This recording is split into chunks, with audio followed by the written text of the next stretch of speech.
Hi, this is Paragon TV. I'm Randall Paul. We're here with Dave Young, and this is the Wealth Management Show. It's often been said, Dave, that the wisest investor buys a good stock and just holds it.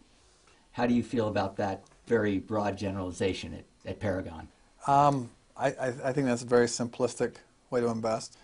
I've never trusted the markets enough to just put my money out there and buy and hold. I call it buy and hold and hope and pray. Because the most difficult thing in an investment, it's not that hard to decide when to buy, but it's hard to decide when to sell.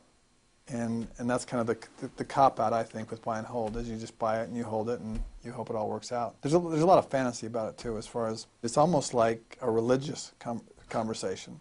I mean, you got your buy and holders who believe that, by heck, this is the only way to invest. And then you've got your active managers who think, no, you're nuts.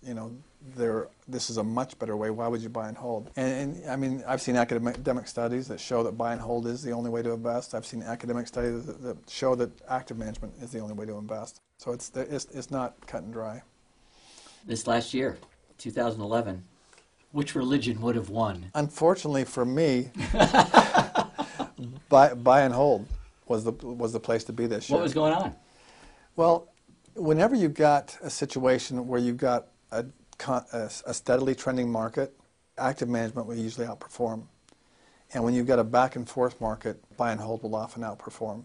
And so, for example, we came into this year and we had a rally up into April, and then from April, the market changed direction by 4% or more every single month until September. So it was just back and forth, back and forth, back and forth.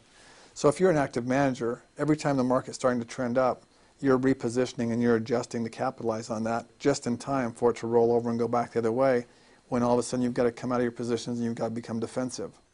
And then just in time to roll back in and see it go back up, and then just in time to roll out and see it go back down.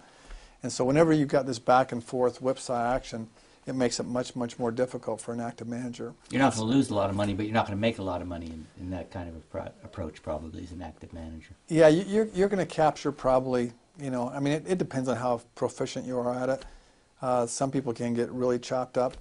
But if you can capture 75% of the move by doing that, then it's that's a good thing. But what people miss is our track record. If you go on our website and look at our track record, we've outperformed buy and hold significantly over the years by being active, but not every single year. I think there's been 4. I'd have to check, so don't hold me on this, but I think there's been 4 years where we actually underperformed the buy and hold approach out of the last 13. And your average returns over those years have been pretty good, haven't they? As I recall, it was something like 13%. 12.75% net of fees. And again, with that, I can't really go into that on the show without documentation. So Sure. I would recommend people go back to our website and look at the actual hard numbers. But yeah, our returns have been exceptional. Before we end this discussion, could you tell me what the benefits usually are for a buy and hold strategy versus an active trade strategy? Yeah, well, usually a buy and hold strategy is much, much more simple.